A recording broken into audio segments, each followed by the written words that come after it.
Hi, I'm Thelma English. Welcome back to my British literature survey of British literature. We're at session 22 this week. These are 32 weekly sessions. Each one is about 2 hours long total. Sometimes the videos are less than that to allow for classroom time so that you can, of course, take a quiz, have volunteers read the devotion instead of me, and talk about papers and things like that.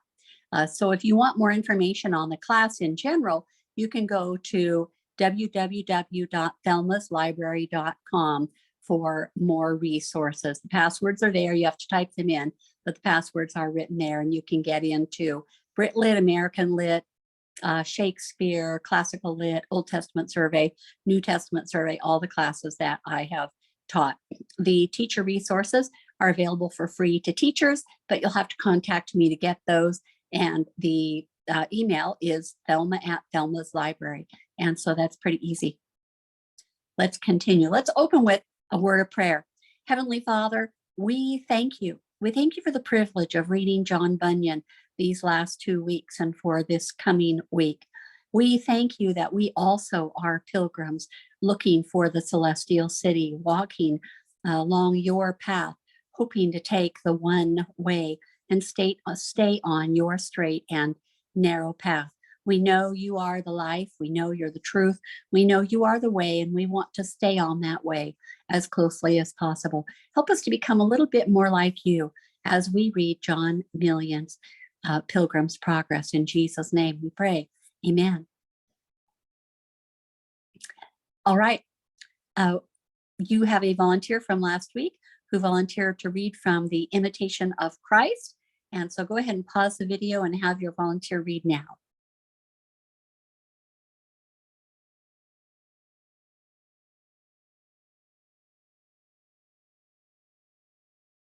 Okay, we're back. Make sure to get a volunteer to read next week. Every now and then I cut in and I read one of the devotions because they're so special. I just really enjoy those. And I want to make sure that your class doesn't miss the devotions from Imitation of Christ that I think are the most special. Schedule review. Today we stop and we look back over the last 20 or so sessions. We are going to review all of British literature, one section at a time. And then at the end of the class, we'll also do Pilgrim's Progress quizzing. We have quite a few quiz questions. I think we've got 40 or 50 quiz questions also, so that should be fun. Yes, I know that they are easier than from John Milton's Paradise Lost, but this is an easier read. This was written not for scholars, this was written for everyone. In just a minute, we'll take our quiz over last week's reading. Our reading is to finish the text of Pilgrim's Progress. We're finishing. We divided it into 3 pieces, and we're finishing that last third this week. Then there is no syllabus reading and there is no writing. Only the quizzes are the only graded part for Pilgrim's Progress. And so the quizzes are important. I apologize if some of the quiz questions are the same as some of the Pilgrim's Progress quizzing at the end, but that's the way it goes when you have one person writing curriculum. All right, let's pause the video and take our quiz.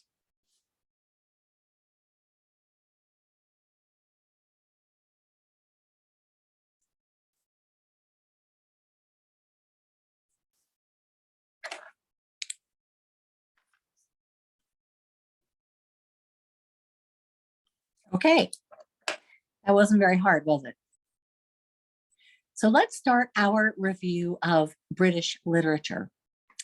The first period, we're going to start from AD 449 to 1066. 1066 is a date you have to always remember, the date of the Norman Conquest. And of course, that's a major division for British literature. Everything historical and literature, which reflects history, changes at 1066 with the Norman Conquest by William of Normandy. So the first period is the Old English period. It's also called the Anglo-Saxon period. Old English is the Anglo-Saxon period. If you want to review shifting worldviews with us and with me as I progress here today, You can look through syllabus pages 412 to 419. And the worldview review fits right in with those pages. And then you can take notes if you want. If you don't know what the syllabus is, it's more than 400 pages of a large PDF document that is available at Thelma's Library. You would go to thelmaslibrary.com and then look on the left menu bar for Join Us, and then go into British Literature and the PDF syllabus. It's a large PDF, I think 400. It's more than 400 pages. And then you can open it up and read it. I always print it up front and back and print that up because kids take notes on that. But that's what the syllabus is when I refer to that. Celtic Christianity. Now, this is actually pre-British. These are the Britons, and that word comes from the name of Brutus. The Christian virtues of humility and meekness were valued in Iona. And we looked at Iona early on in this class. They were valued above orthodoxy and even correctness of religious observance. And the simplicity of Celtic Christianity was very different from the elaborate rituals of the Roman Church. Iona is a small island in the Hebrides on the west coast of Scotland. It's home to this abbey, Iona Abbey. And of course, it is a wild area. It's a little island west of Scotland. So of course, it's a very wild area. It produced some of the simplest forms of Christianity that were easily understood by the unschooled people of the North. It's the personal relation of the soul to God the Father, the humanity of Christ, the brotherhood of man, the fellowship of saints. That of the Celtic missionaries seem to have preached to their converts. That's what they preached to their converts. Simple. It was very, very simple. And let's see, I'm looking to see if I can read. I should have spent more time on this before I started so that I could figure out the Latin on this, I guess. The Celtic missionaries, they valued just no Jesus, no Christ. And they weren't too concerned with a lot of theology, and they certainly weren't Catholic. And these doctrines inspired the very best passages of Old English religious poetry, passages that are worthy of comparison with some of the best work of later periods in Britain. Amazing works of poetry. Britain has been shaped by several peoples who occupied or conquered their island. You can tell by the map here, the northern parts eventually are what we call Scotland today. And that line between Scotland and England is the wall that Hadrian built to keep out those Scottish people. They called them the Picts then, but there's actually a wall built there because the people who were up in that the Northern Highlands were a very wild people, and they did not want people coming up. They didn't want people coming up in there. But that eventually is what the area we now call Scotland. The Britons lived in what we now call Wales and England. You can see the gray and blue, Wales and England, with a capital in London. So their capital is in London. Wales is the Anglo-Saxon word for stranger, which makes a lot of sense. And then you can see Ireland, of course, is a separate little continent. Another map here so that you can see London down in the lower right-hand corner of your map. And you can see Edinburgh, Scotland, right after that dividing line between Scotland and Britain. The Celtic peoples, they were conquered by the Romans, who had occupied Britain from the 1st to the 5th centuries. It was a Roman province, and Latin was the ruling class language. So they spoke Latin. The ruling class spoke Latin, and everybody else spoke their small area dialects. After the Romans abandoned Britain, when they started having trouble at home, and after the Visigoths and the Vandals started attacking the very city of Rome, the city of Rome fell in AD 410, I believe. I should have looked that up also before we started today. So the Romans had trouble at home, and they started withdrawing from these furthest of places. And you can see that Britain is one of the furthest of places. It's hard to get there. You've got to cross the water to get there. So they abandoned Britain. And afterwards, the Angles, the Saxons, and the Jutes and the Danes took over. It kind of created a vacuum, and those people just moved in. Then in 1066, 1,000 years after Jesus Christ, the Norman conquest changed history forever. What do we see in this worldview, the Old English language and the Old English worldview? We see a strong belief in weird. If you have taken a Shakespeare class from me, or if you've read Macbeth and read some of the notes, the accompanying notes with it, you know that the three weird sisters are the three witches called the Weird Sisters. And that word eventually basically becomes our English word weird, which means strange. But at the time, and what it really means in literature is fate. Weird is fate. They believe that fate was set. You could not change your fate. And of course, later that's going to become providence. You can't change what's going to happen to you because God is in charge. And we call that providence. So we see this syncretism. That means a blend of church things and pagan things. And those two worlds blend together. And so you can see how weird very easily becomes providence, the idea that God has you in his hand and he knows the number of your days and the number of hairs on your head and all that. We also see this veneration of Mary, especially within Catholic converts and the Catholic Church. There's a veneration of Mary as being the mother of God. And that sometimes is thought to translate into what later we see as chivalry. There's this very unusual time in literature during the Middle Ages when women are elevated and put up on a pedestal. And we call this relationship of men to women, we call it chivalry, where women are treated very special, held on a pedestal. And that may have come from the veneration of Mary. It may not, but I've read several works that believe that that medieval chivalry came from the veneration of Mary, early veneration of Mary.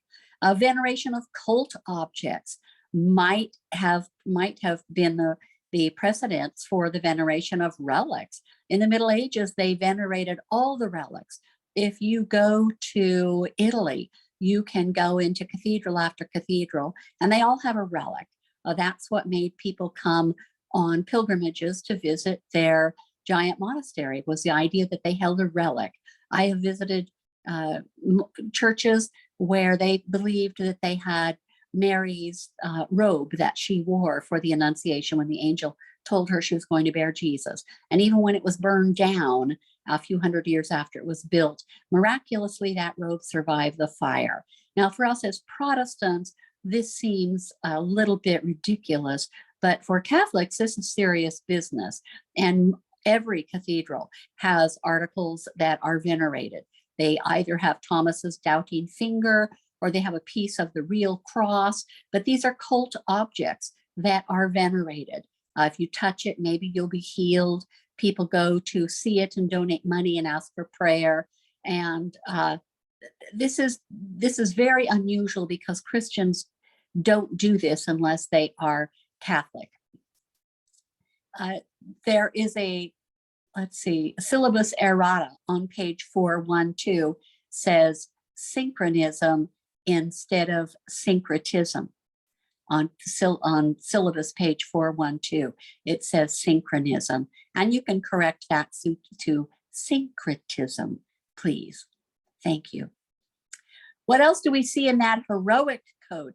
Now you've got to think back in time to the beginning of class this year. Think Beowulf, think the Vikings, think the Battle of Malden, AD 991. What kind of things do we see in this heroic code? Loyalty to their thane or their liege lord is above all else. If you retreat from a battle, you're going to live forever estranged from your group or your tribe. Your women don't want you back. You can't be part of the group. You're going to have to go out and forage and live on your own. And we also see revenge. The Weregild, the money, the man's worth, can halt a blood feud and can save face. The Weregild is a very unusual idea, but we do see that the remnants of that still today. And if you accidentally kill someone, for example, the family can sue you for the value of that person. If you accidentally kill, for example, a family man who is a husband and a father, and he's young in his 20s or 30s, just starting his career, and even if it's an accident, the family can sue you because they can say this man would have earned so much money during his lifetime, and now the family does not have him as a provider, and they can sue you for a lot of money. That the Weregild, but the idea of the Weregild originally was revenge money. So if you killed an oldest son, for example, or an only son, especially during this time of the heroic code, this old English worldview, that would be horrible because that is the son who is supposed to take care of you in your old age. That's the son who would get married and bring you happiness and bring you grandchildren.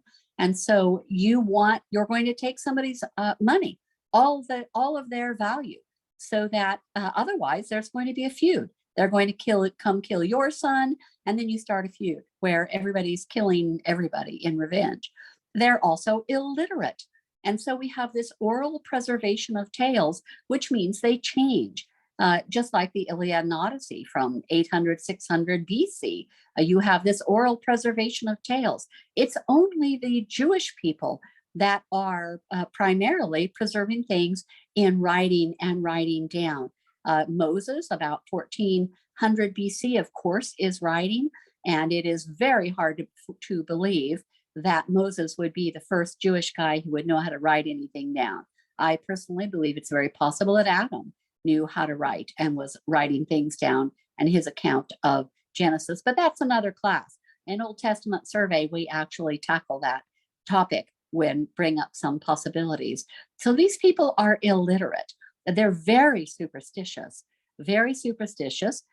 and actually we see this superstition in Catholics today. I'm sorry if you're Catholic and I'm offending you, but the idea that of relics and the idea of superstition is definitely Catholic and would not be a Protestant thing.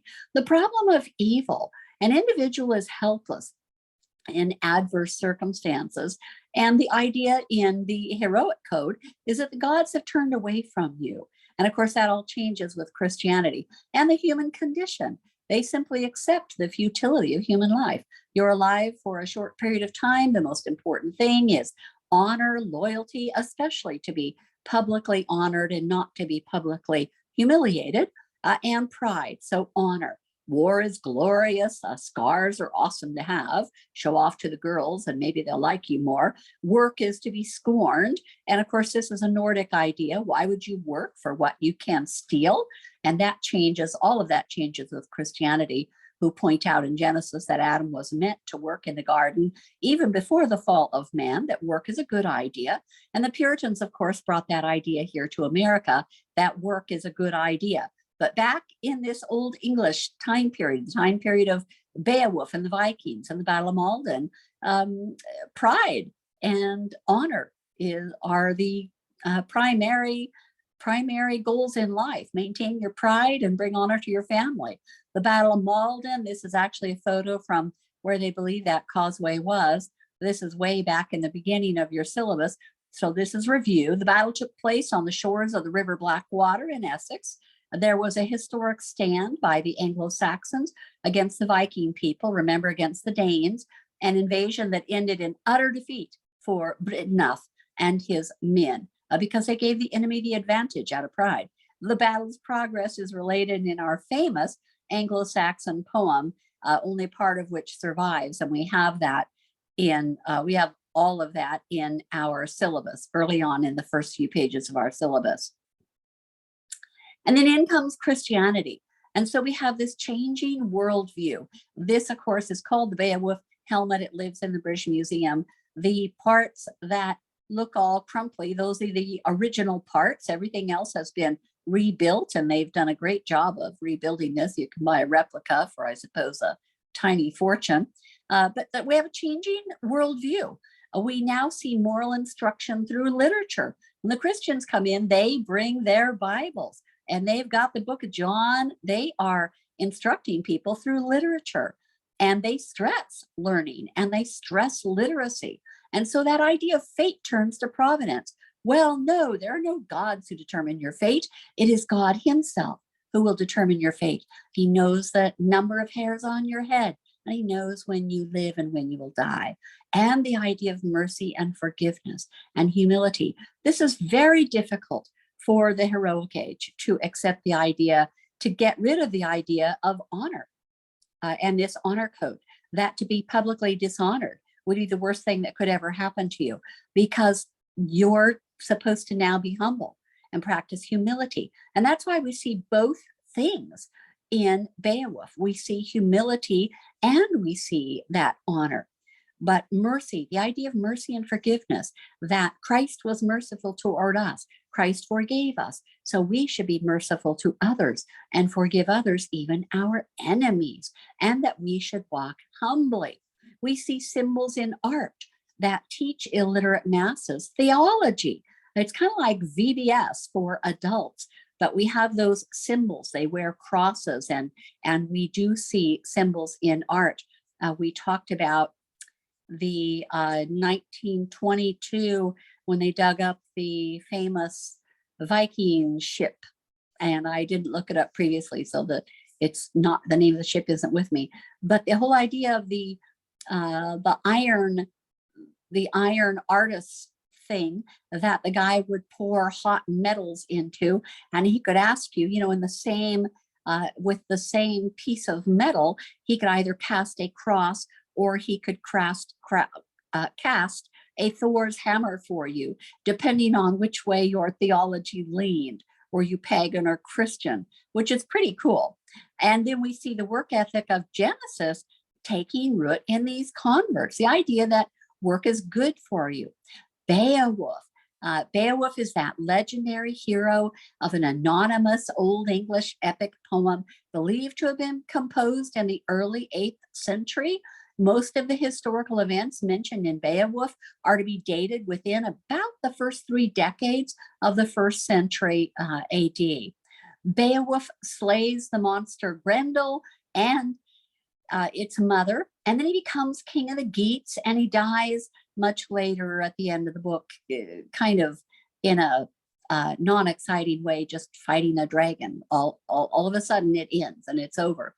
The religious worldview of the various characters are mostly Christian, but the customs and the ceremonies described are pretty much the heathen customs and ceremonies. And we call that syncretism, when you mix some of each.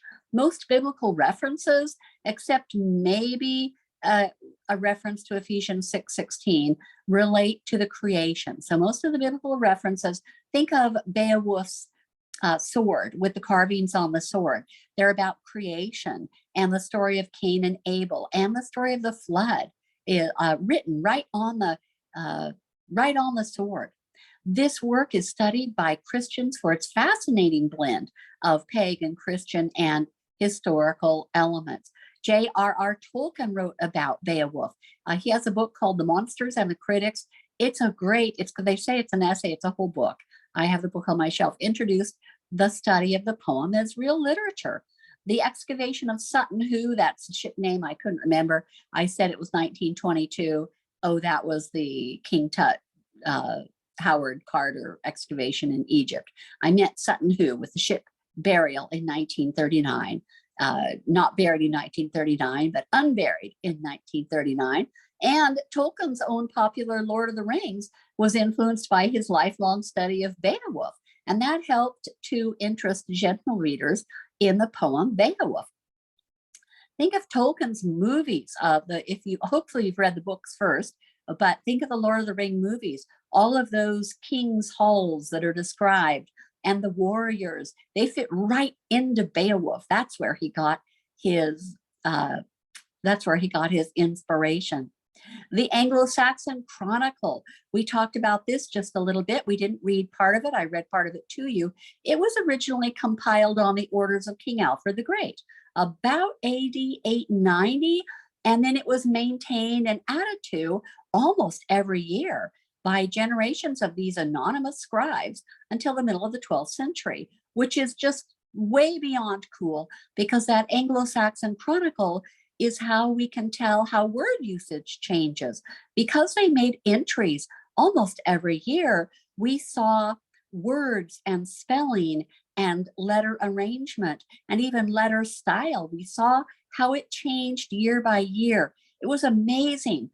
Barnes and Noble, in the copy I have, this illustrated, annotated Anglo-Saxon Chronicle, says that it's an account of the early history of Britain. The original language is Anglo-Saxon, which we call Old English, but later entries are basically Middle English, like Chaucer. It consists of 9 differing manuscripts that collectively trace the outlines of British history. And we learn about the kings and what they did and the wars they were in. But we also see word usage, and we see the Anglo-Saxon language changing into Middle English. Together, even with their inconsistencies, they comprise the best source of factual information from an era shrouded in myth. All of this time, without the Anglo-Saxon Chronicle, we wouldn't even know what was going on or who was king. It's amazing that this written account survived for a millennium or so, 1,000 years. Historians have been reading this landmark reference to distinguish between fact and fantasy in the complex history of Britain. It has established the standard timeline from prehistory into the Middle Ages. So the Anglo-Saxon Chronicle was especially important. It imitates the style and the purpose of the Hebrew Chronicles in our Hebrew Bible. We have 1st and 2nd Chronicles, and they are imitating that style. And many countries and cultures have also imitated that style, but the Hebrew Chronicles would be the originators of that. The idea of history left for posterity, posterity, and for learning. All right, so what do we see in these literary periods? What kind of features did we see? Remember these. We see oral composition, not written.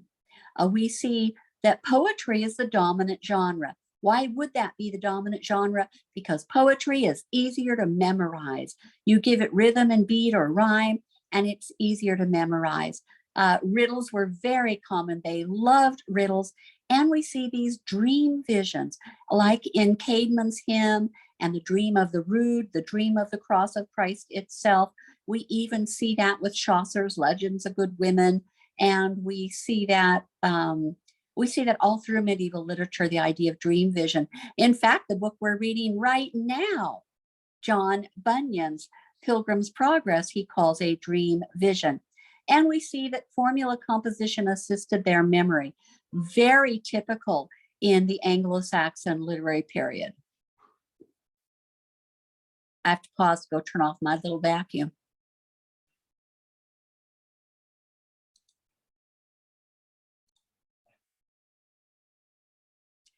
Okay, I'm back. I record here in my kitchen at home, and it's amazing how many things interrupt me. That was my little robot vacuum.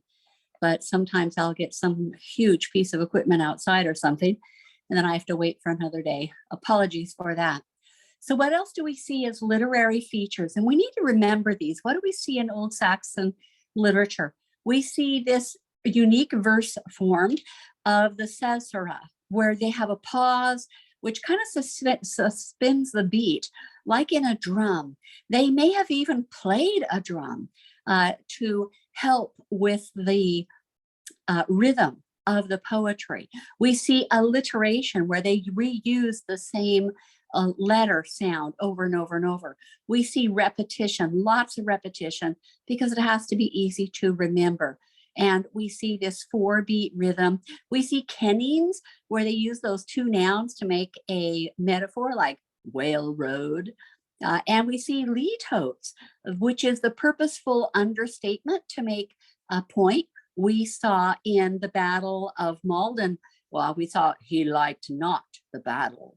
Instead of saying he was a coward, they say he liked not the battle. And we see epithets. We had Wuston the Younger and Cedric the Red, these cool epithets.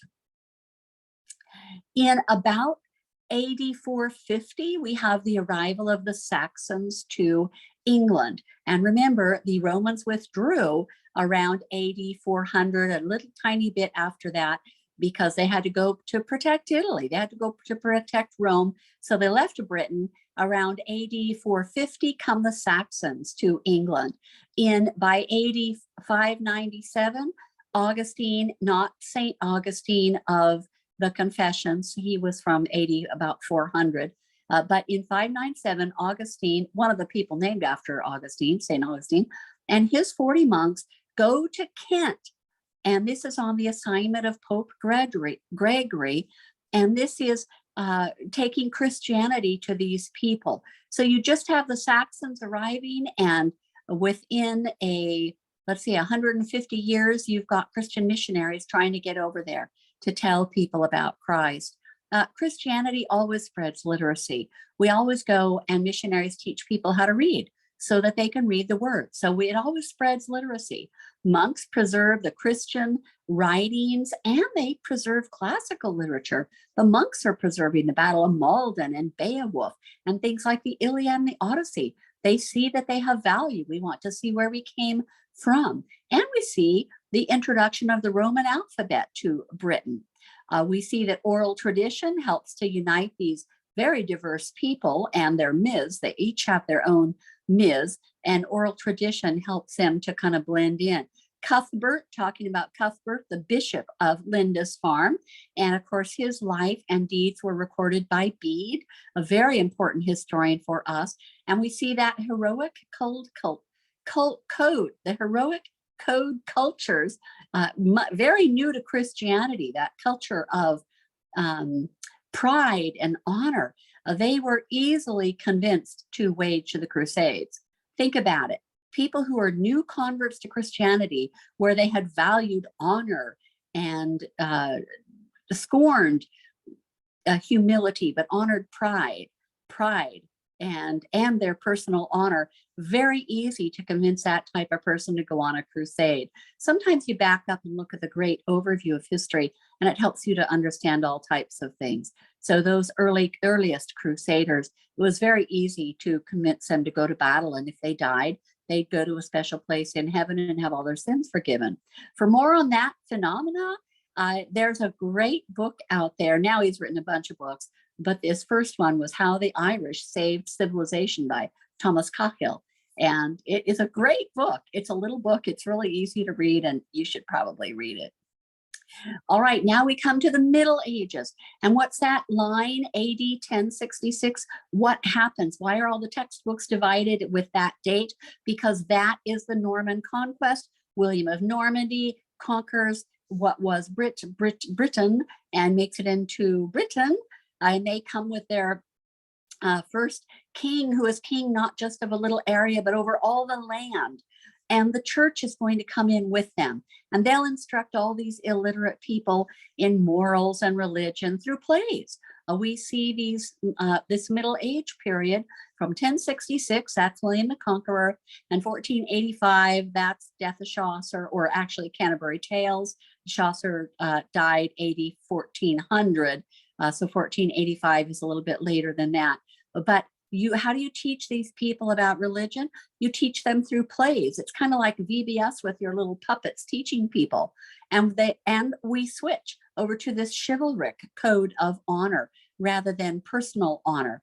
Romances were written in French. Real literature was written in Latin, and they kind of scorned the French romances. But you had to have something to entertain all those women who were locked up in castles. And these romances, of course, are all about men going out doing wonderful deeds for women. And we see this religious devotion and this piety and the idea that you can go fight in a crusade so that you can go to heaven or get rid of some of your horrible sins.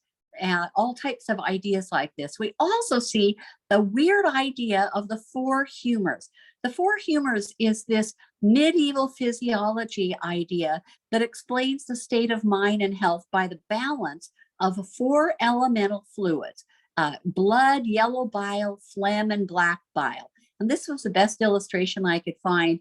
This was published way back in 1958, Personality and Individual Differences. And of course, this is just medieval.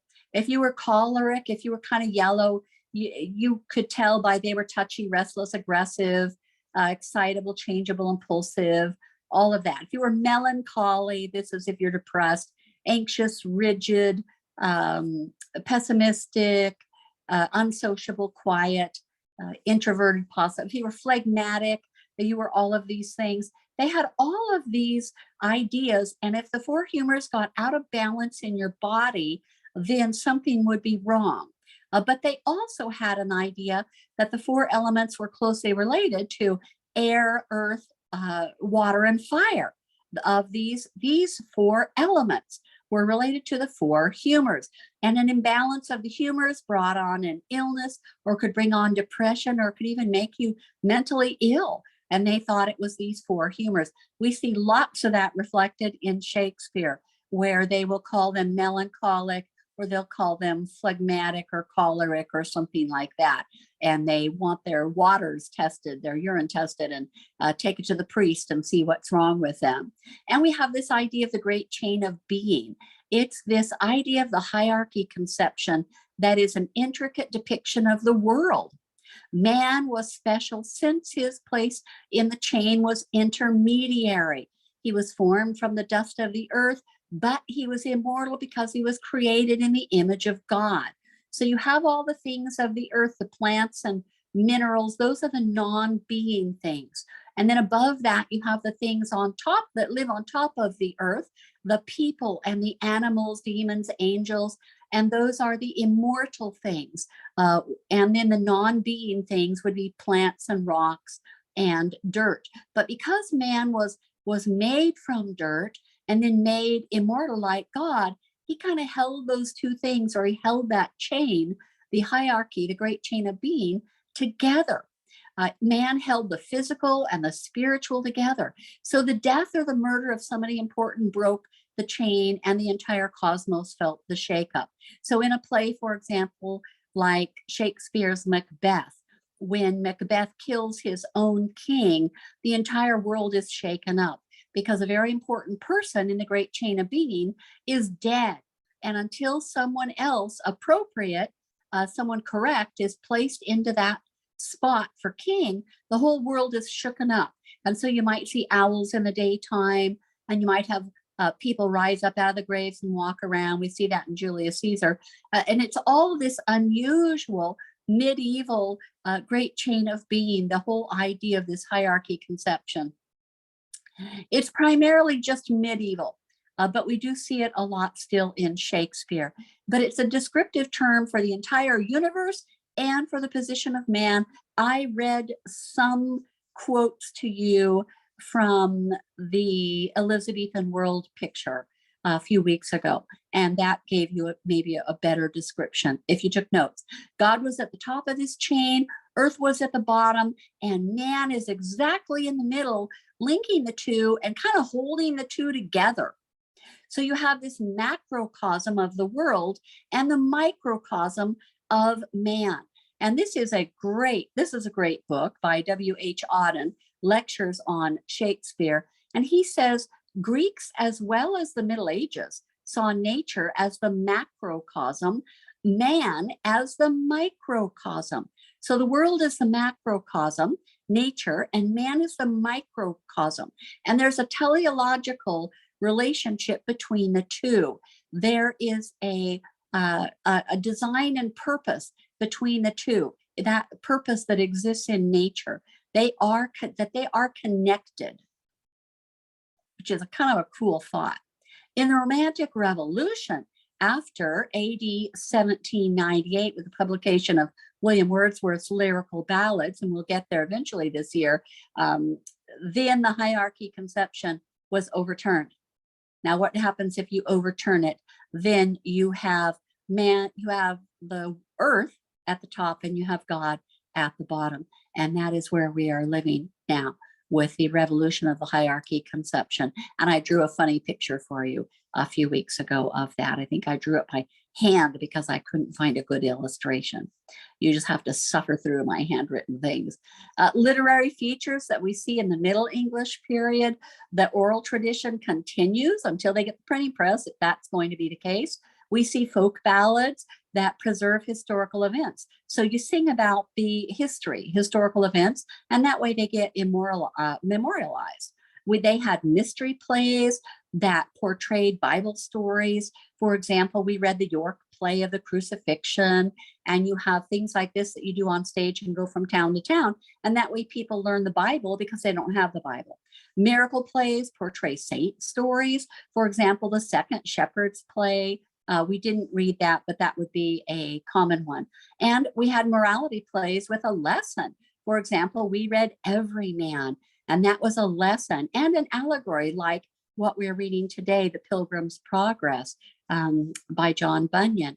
Every Man, everything was allegory. All the characters had allegorical names.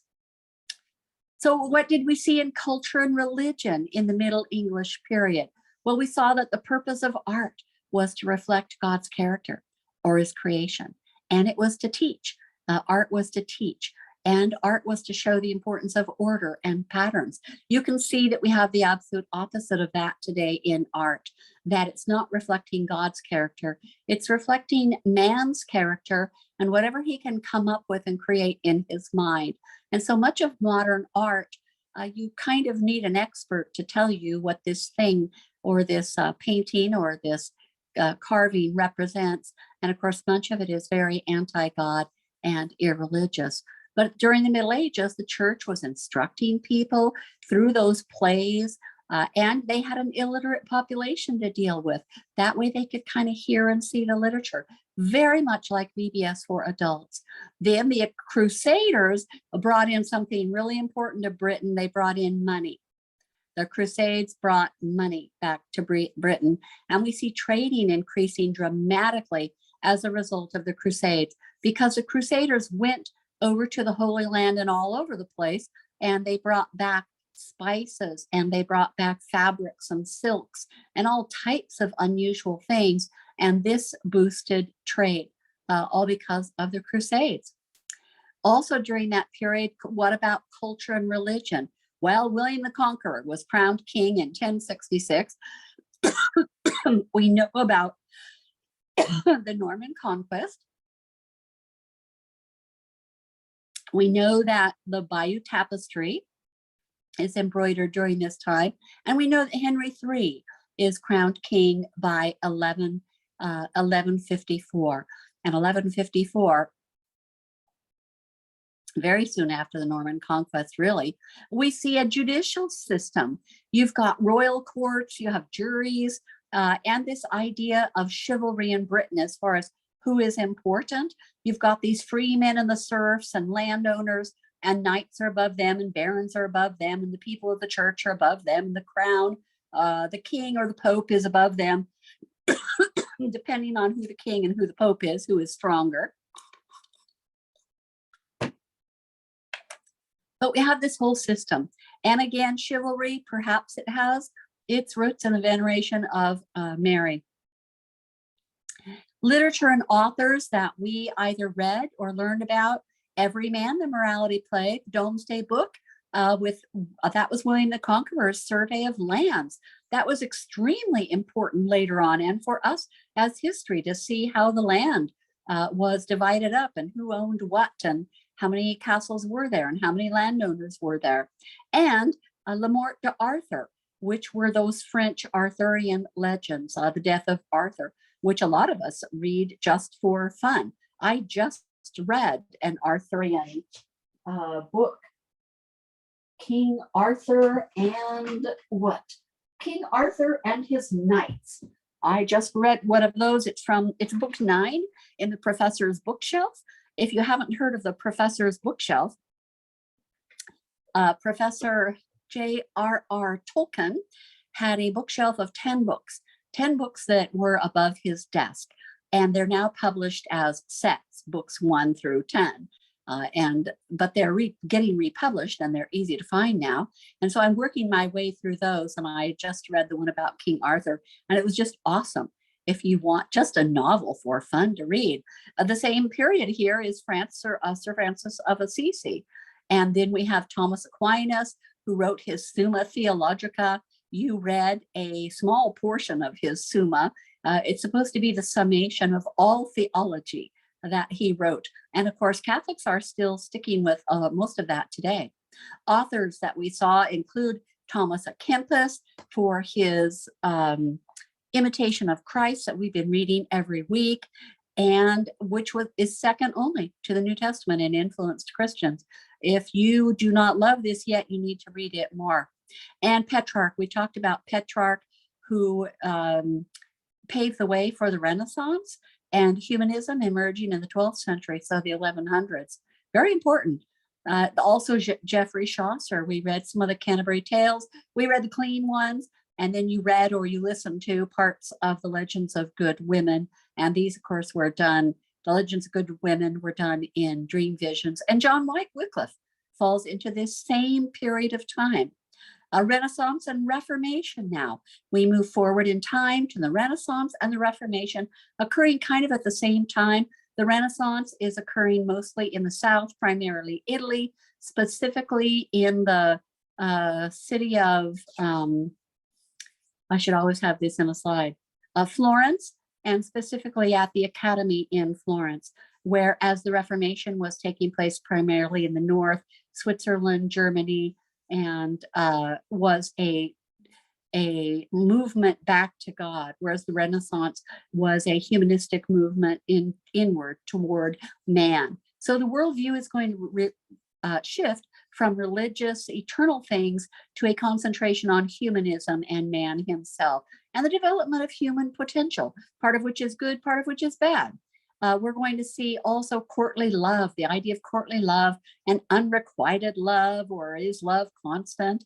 And we're going to find that love can die or change, and that love has symptoms. If you're in love, you won't tie your shoes right, and you'll be kind of unkempt and won't button your shirt correctly, and because it's a sickness. Love is a sickness. All right, what do we see in literary features of Renaissance literature? We see poetry, which is no longer written about God or to God. Poetry written to women or other people, and the sonnet forms develop. We have Petrarchian sonnets, Chaucerian sonnets, John Donne, and Shakespearean sonnets. But poetry is written to express love of one person to another. We see drama, drama written in verse. For example, Renaissance literature would be Shakespeare, who wrote much of his plays are written in iambic pentameter, or large portions of the plays are written in iambic pentameter. If you don't know what that is, you have to look that up in your glossary. And we covered that. Oh, yes, we covered that a little bit. Royal patrons start sponsoring authors so that people will pay you, support you so that you can write. Very much like we have famous athletes today who have sponsors or patrons supporting them so that they can become better athletes and focus on athletics rather than have a job delivering pizzas. And so these famous poets and writers had patrons sponsoring them. And we see the tragedies, the comedies, the histories, which often reflect Reformation values and Renaissance ideals. So the fun and games of the Renaissance ideals, and then the Reformation values of not sleeping with people before you're married unless you're a bad guy, things like that. So we see, and that's why most Christians are okay with Shakespeare. Some plays more than others. Some plays like Measure for Measure are better left for adult reading, or I personally think even Romeo and Juliet is better suited for college level reading rather than high school reading, because you have two teenagers who fall instantly in love, and Romeo had a true love, and then he saw Juliet and he dropped his first true love and went with Juliet, but they run away and then commit double suicide. So I do think that there are better Shakespeare plays to read as teens. I tend to focus on the comedies, and we read one tragedy in my Shakespeare class. And we see metaphysical poetry with those weird extended metaphors that compare dissimilar things, where legs are compared in John Donne. Legs are compared to compass legs, the legs of a compass, like you draw a circle, with very unusual things.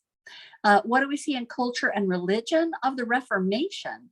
We see in the Reformation that the purpose of art is to teach Bible stories and truths to these illiterate people and reflect God's character. So Renaissance paintings are all about the pagan gods and goddesses, and Reformation art is all about Jesus Christ. For example, this piece of art here You see a literal Lamb of God up on an ark elevated, and his blood is, he's going to have his neck sliced and his blood will drip down. Many of the paintings, I thought this one had, and you've got a Christ and people are worshiping him and they have their Bibles open, but this is a literal Lamb of God. So the whole idea of the art is to teach Bible stories and truths of God's character. Or in Renaissance art, we see that the purpose of art and even of architecture is to revive pagan ideals. It's the rebirth of classical, which would be pagan things. So that's why the architecture in the 1600s and 1700s, even here in America, is reflecting this fascination with all things classical or all things Renaissance, which is ancient Greece and Rome. For example, here's the west front of the US Capitol building in Washington, D.C., and this is very much a neoclassicism, a new classical architecture revived. And that's why, because this is just after the Renaissance, when people came over, the Puritans came over here to America to have that religious freedom, but they brought part of that Renaissance with them. And you see this revival of the Renaissance, which is called neoclassicism. And we see it in art, we see it in music, we see it in literature, we see it in architecture. It's very easy to spot. What also do we see in after the Renaissance and Reformation, or at the very tail end there? Culture and religion changes, and we see that commoners are welcomed at some of the play productions. This is a replica of the Globe in London, but the Puritans are not happy with that modern drama like Shakespeare, where you make fun of things and have topics that are not biblical topics. What do we see in culture and religion? Also, the Puritans try to close all the theaters. Reformation, remember, took place mostly in the north, think Germany and Switzerland, and the Renaissance took place in the south, primarily in Italy, in Florence, and specifically at the Academy in Florence. That's where Michelangelo's David is housed, is in the Academy, that 14-foot statue of David that is very much Renaissance art. David's naked. The printing press stabilizes English as a language, and literature is now available to more people. With the printing press, you can't even imagine the value, the difference that comes about as because of the printing press. That would make a great paper for somebody to do, or a good senior project would be, what did the printing press do for humanity, for the world? And in an economy, we see the economy move from a farm-based one to one of international trade. Because of those crusades, people are trading internationally now. You can get everything. And then we have come up with the idea of manifest destiny, or this westward expansion, where people are going to start going out and exploring.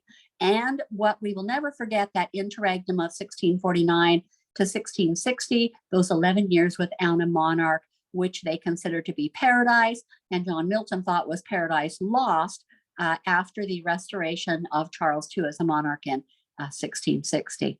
All right, we see Columbus. Columbus comes. It's the age of discovery and science. Magellan. This is the time of Magellan. This is the time of Leonardo da Vinci. They have one of his notebooks at the British Library in London. If you ever go to London, you must go to the British Museum and to the British Library. Copernicus, Galileo, the founder of modern science, Johann Kepler, Rene Descartes, and his meditations on philosophy are worth reading in English. Sir Isaac Newton, Ignatius of Loyola. He is the guy that formed the Jesuits, and the Spiritual Exercises book that he wrote is still used by Jesuit priests. St. John of the Cross, we read that in seminary. The Dark Night of the Soul. The Dark Night of the Soul is worth reading. Although he was a little racist, we learn later. John Fox's Book of Martyrs, every Christian should have that on their shelf. Niccolo Machiavelli, an Italian philosopher, excuse me, who wrote The Prince, which is successful ways to achieve and maintain power. How's that for the topic of a book? Christopher Marlowe, the guy that wrote Dr. Faustus, the guy that sold his soul to the devil, and The Jew of Malta, which Shakespeare copied and wrote Merchant of Venice. Jew of Malta, nobody watches or performs anymore, but Merchant of Venice is still read.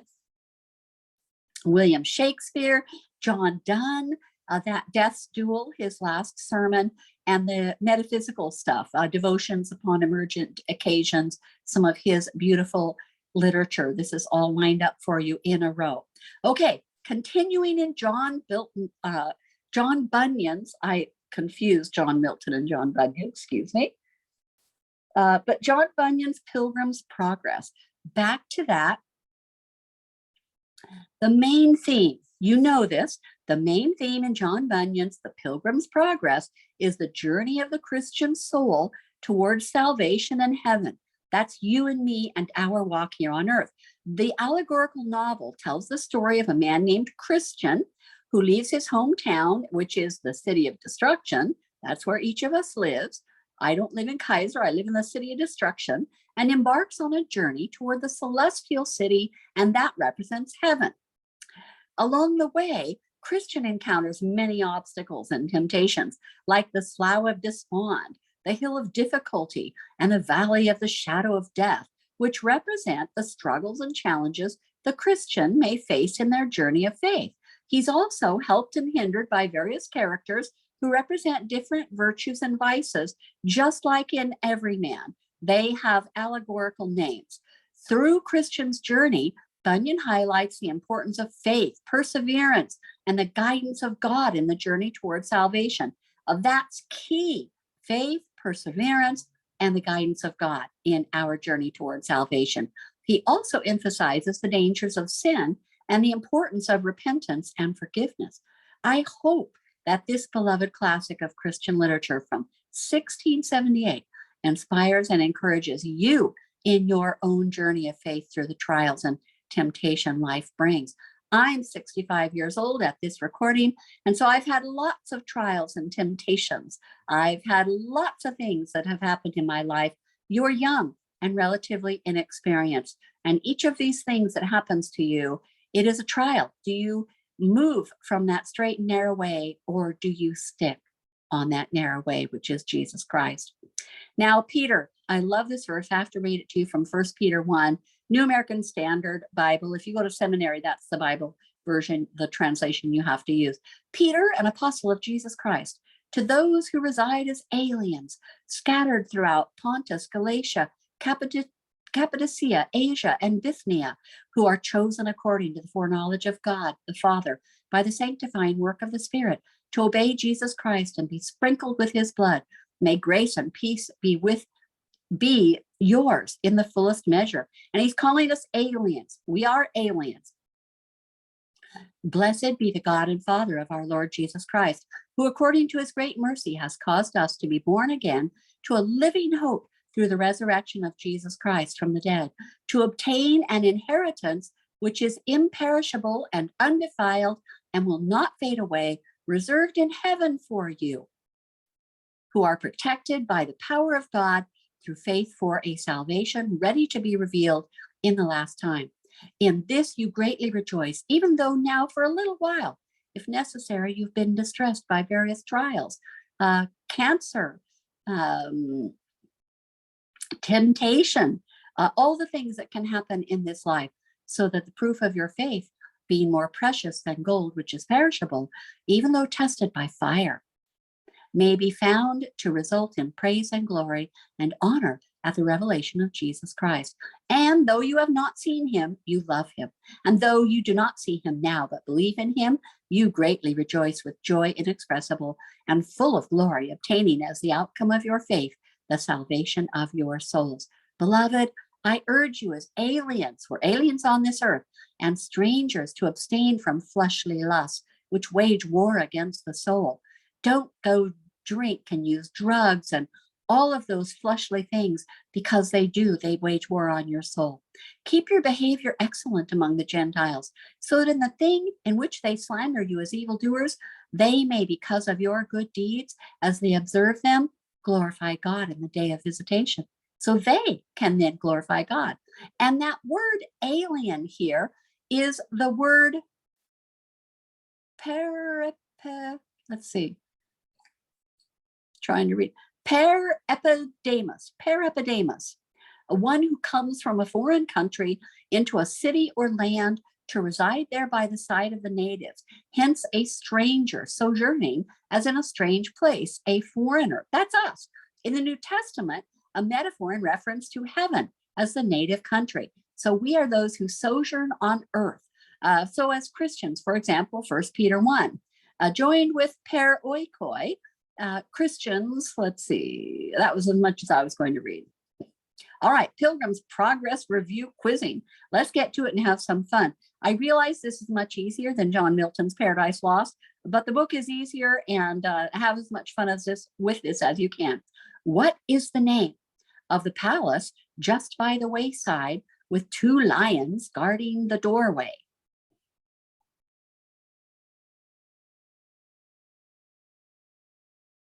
The Palace Beautiful. How long is a furlong?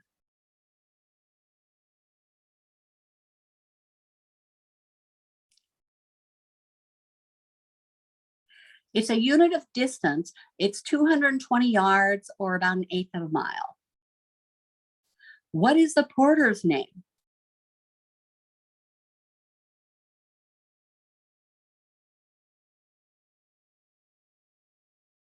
Watchful. That's a great name for a porter.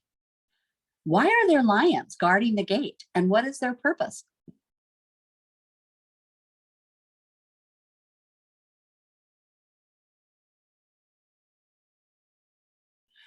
They are there for the trial of faith.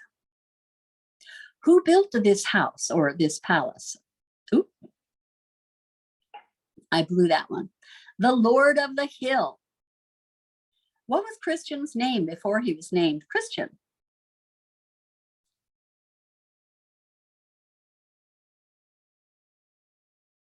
His name was Graceless. We don't learn that until page 50. Which Hebrew patriarch does Christian claim he's related to?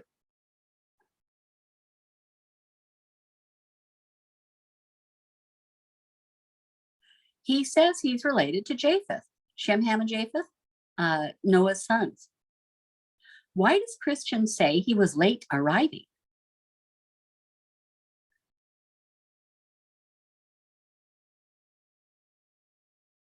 He says he lost his evidence, the roll in the arbor, and had to go back and get it. Watchful, the porter, sends for a beautiful damsel named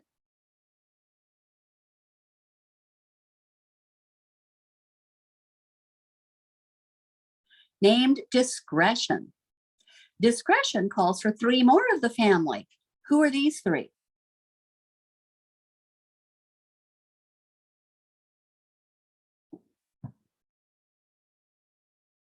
Yes, prudence, piety, and charity. There's a charity in Oklahoma watching right now.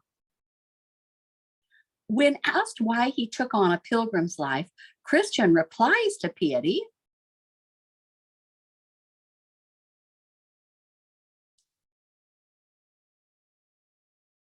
by a dreadful sound that was in mine ears, the destruction of his city.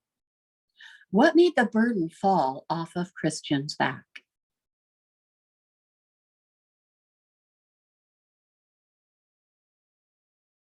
Yes, he saw one hang bleeding upon the tree, and the very sight of him made my burden fall off my back. Define carnal cogitations.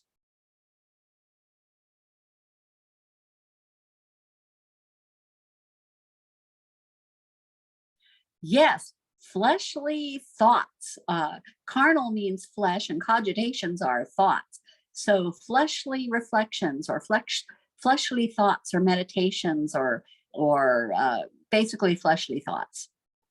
Define pilgrimage in the context of the Middle Ages and as it's used here.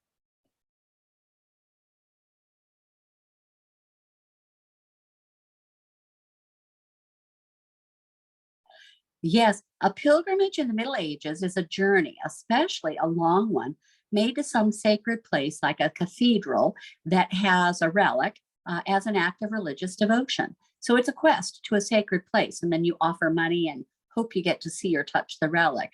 Here, as it's used here, it's an earthly pilgrimage by a pilgrim, which is our journey of life to the celestial city, which is, of course, heaven. Divine countenance.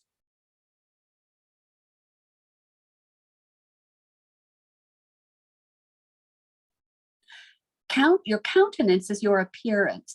It's the look or the expression on your face. It's your facial composure. It's your visage. It's your face.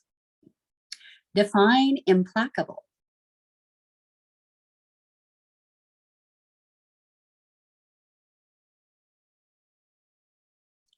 To be implacable is to be inflexible.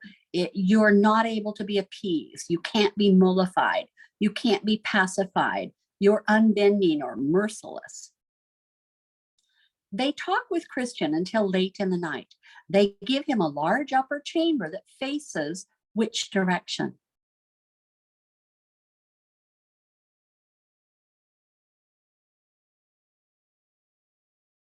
Yes, it faces toward the rising sun in the east. And of course, that's because Matthew 24 says the Son of Man will return from the east. You don't need to know that part to get this question. In the morning, they show Christian the records of the greatest antiquity. What do these records record?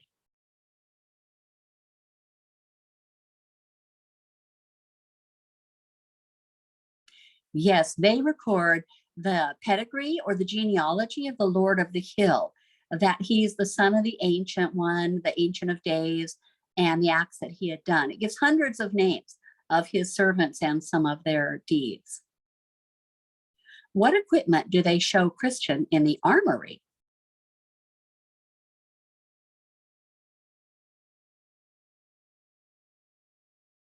Yep, it's straight out of Ephesians 6. They show him the sword, shield, helmet, breastplate, all prayer, and shoes that would not wear out.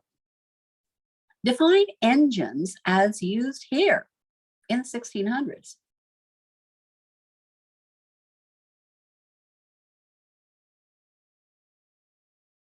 Yes, just like in Paradise Lost, in the 1600s, an engine is any kind of mechanical contrivance. So it can be an instrument used in warfare or torture. It can even be Moses's rod, Jael's hammer and nail, Gideon's lamps and torches. It's an engine, it's a device. From the top of the house the next day, they take Christian to see what?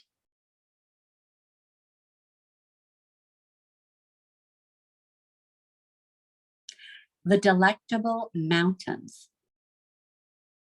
The land of the Delectable Mountains is also called,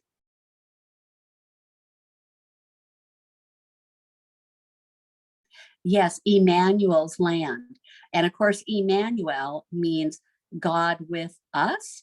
That L at the end is the short version of God in the Hebrew, and the U is us. It's third person, us or we. Emmanuel, God with us. That's straight out of Isaiah 7:14, or as explained in Matthew 1:23. The day Christian leaves, piety, charity, and prudence accompany Christian down the hill. It's dangerous. The next stop on the journey is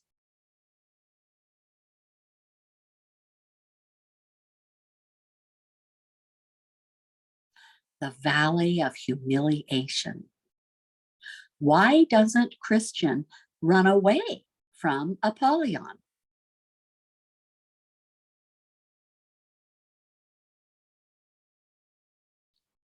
Yes, he has no armor on his back. It might be easier for Apollyon to pierce him in the back if he turns around to run. Describe Apollyon's appearance.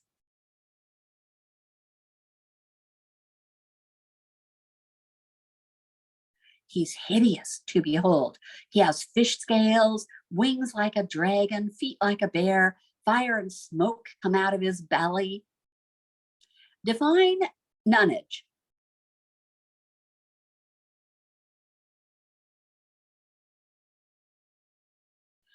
pronounced like nonage. It's a period of legal minority or of an age below 21. So it's a period of immaturity. Christian promised Apollyon he would serve him in his nonage, which when he was too young to know better. He's going to serve him when he's young, before he is old enough to know better. Define transgressor.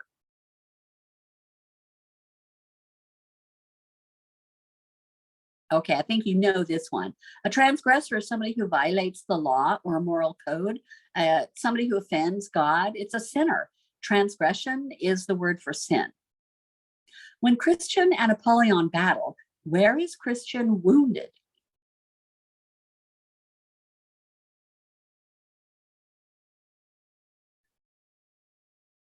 In his head, hand, and his foot. How long did the battle between Apollyon and Christian last?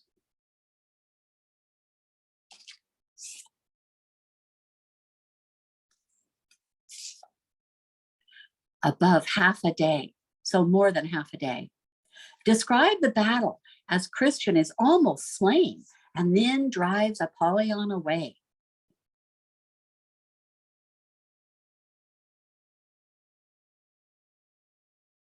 Yes, that's a long one. You should probably get 5 points for that one. Christian's sword flew out of his hand.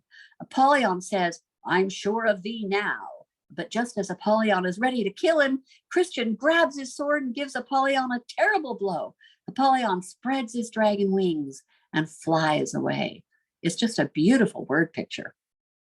How are Christian's wounds healed?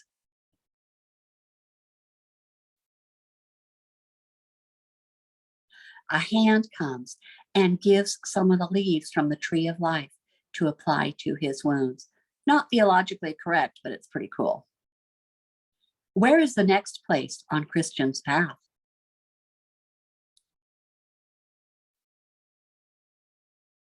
Yes, the valley of the shadow of death. And of course, that's an allusion to Psalm 23. Who does Christian meet running up to him?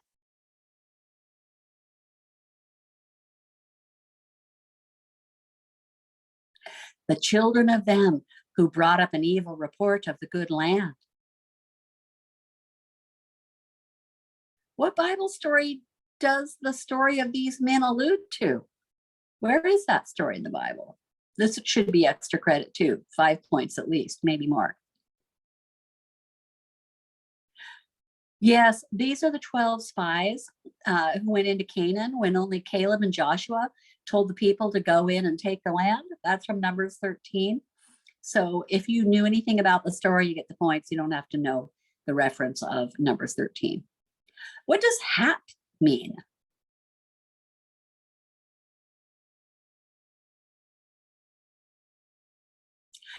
Hap means happening or lot or even luck. By good hap, we looked before us. What's a hobgoblin?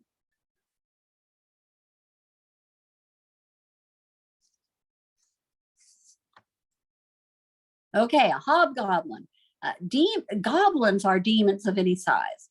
This is in literature, usually in human or animal form, that are supposed to assail, afflict, or even torture human beings. A hobgoblin is a mischievous goblin. If you have read Shakespeare's Midsummer Night's Dream, you know that Puck is a hobgoblin. So he's mischievous. He likes to trick people up. What is a satyr?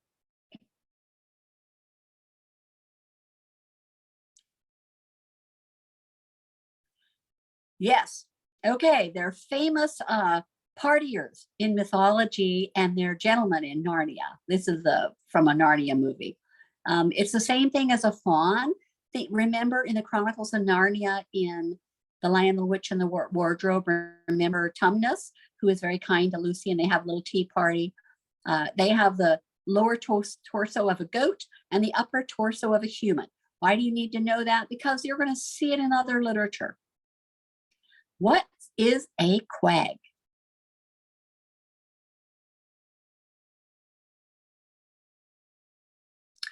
A quag is the same thing as a quagmire. A literal quagmire is an area of miry or boggy ground that's really mushy and hard to walk on. A bog would be hard to get out of. A metaphorical quagmire is a situation that it's really hard to get out of. Describe the mouth of hell.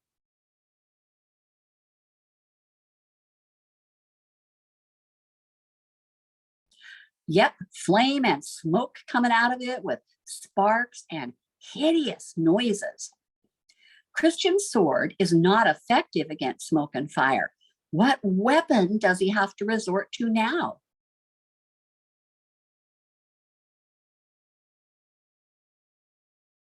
Yes, all prayer. I love that part. And he calls out to God to save him. What is the cave at the end of the valley of the shadow of death?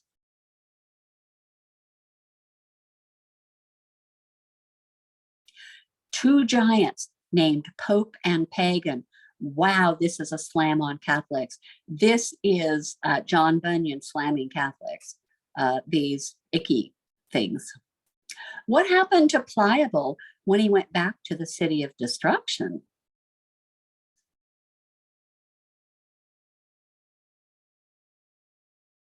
Yes, he's mocked, he's despised, his enemies hiss at him, he's ashamed of himself. Kind of like somebody who decides to follow Christ and changes their mind. Define wanton and learn this word.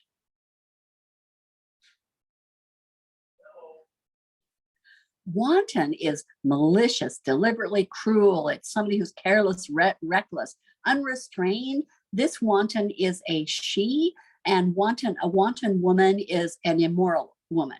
Or in poetry, you'll see it as the wanton wind, which means it's loose and you can't capture it or stop it. What town does Adam say he lives in?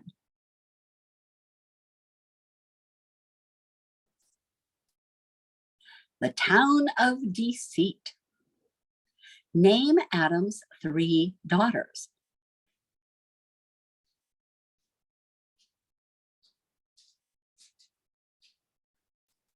The lust of the flesh, the lust of the eyes, and the pride of life. Again, straight out of the Bible. Define settle.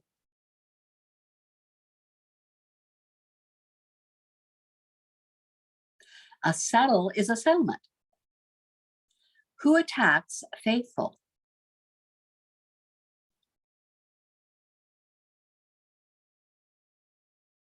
Moses.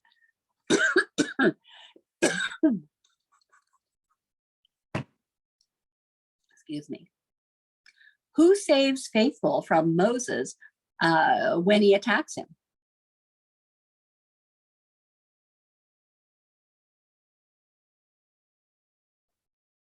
The Lord, and he has holes in his hands. Excuse me. Define hectoring.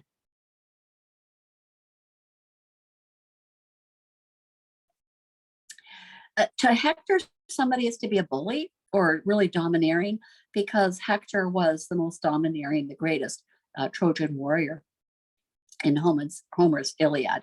He was the son of King Priam. Excuse me. You can tell we're nearing the end when I start coughing. Define importunate.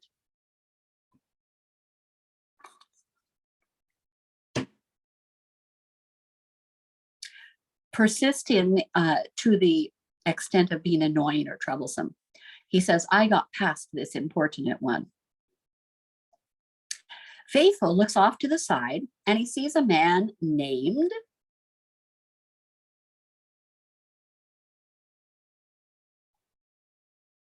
talkative.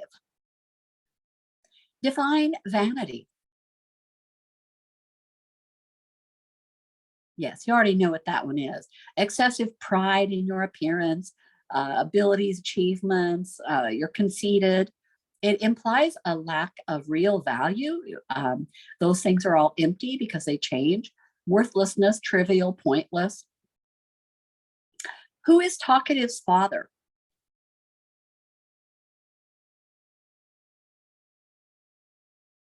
Yes, he's the son of Saywell, who dwells in Prating Row.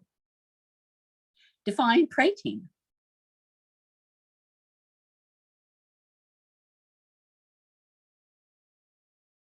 It's somebody who prates, talks excessively, pointlessly. They just babble on with foolish talk. What is a churl?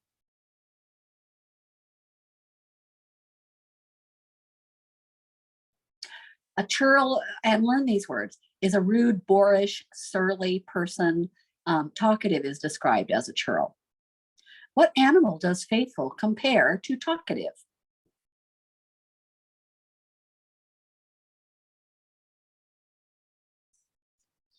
He compares him to a hare, which would be a rabbit. Faithful asks talkative if he has had a certain kind of experience. What? What kind of experience?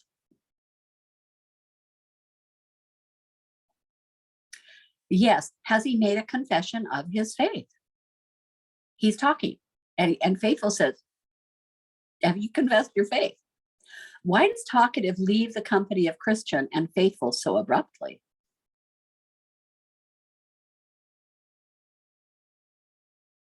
He accuses them of judging rashly.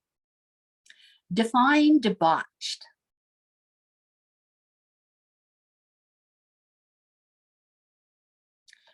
To be debauched is excessive indulgence and sensual flavor, pleasure, sensual pleasure. It implies a flabby or debauched face. You're corrupted or debased or debauched morals. What does Evangelist tell them about entry into the kingdom of heaven?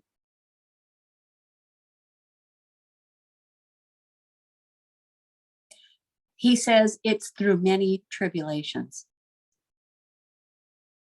Where is the next stop for the pilgrims?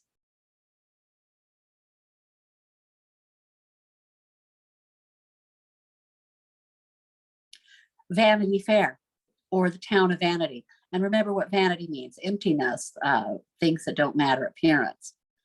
Who set up the fair? Almost 5,000 years ago. So almost at the beginning of time.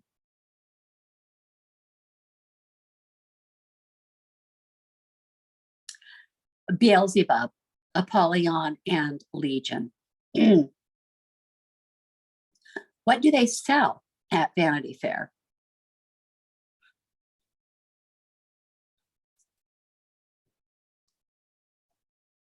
They sell houses, lands, honors, placements, titles. They sell everything: prostitutes, pleasures, delights of every kind. And I had to share this with you. This is a magazine that's still highly popular. It's called Vanity Fair, which means really it's all about looks. Amazing, isn't it? Why don't Faithful and Christian just go around Vanity Fair?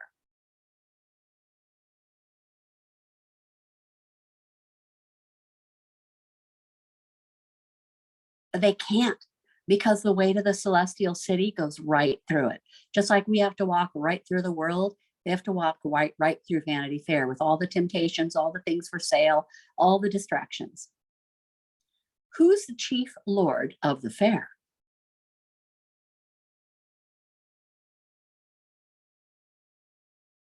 Beelzebub. What language do they speak at Vanity Fair?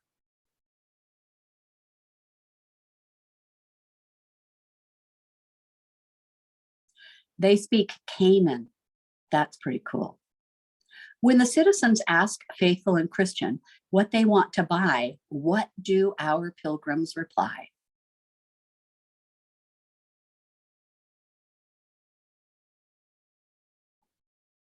They want to buy truth. Where on this page, page 95, is the reference to Hebrews 11?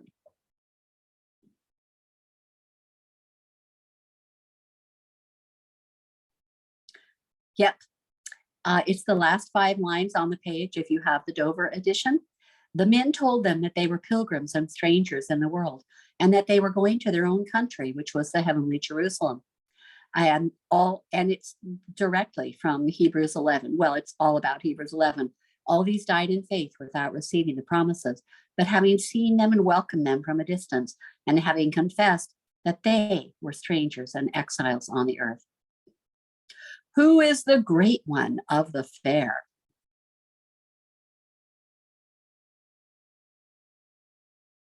Yep, Beelzebub. What is a pillory?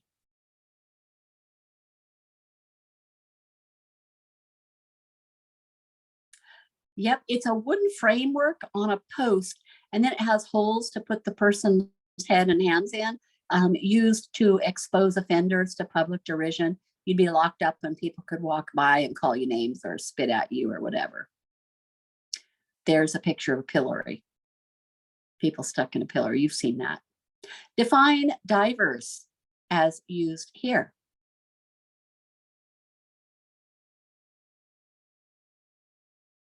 Yes, various, just like diverse, diverse. What is the sentence pronounced upon our pilgrims? And this is the second to the last quiz question. We're almost done. Yes, they are both death to them both.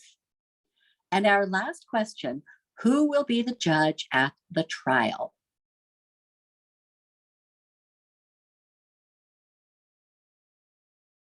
Yep, Lord Hategood. Okay, that's the end.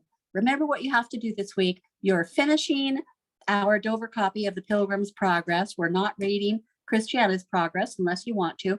There is no paper with this. This was your little break after that exhausting project of John Milton's Paradise Lost. And I will see you next week. Lord bless you.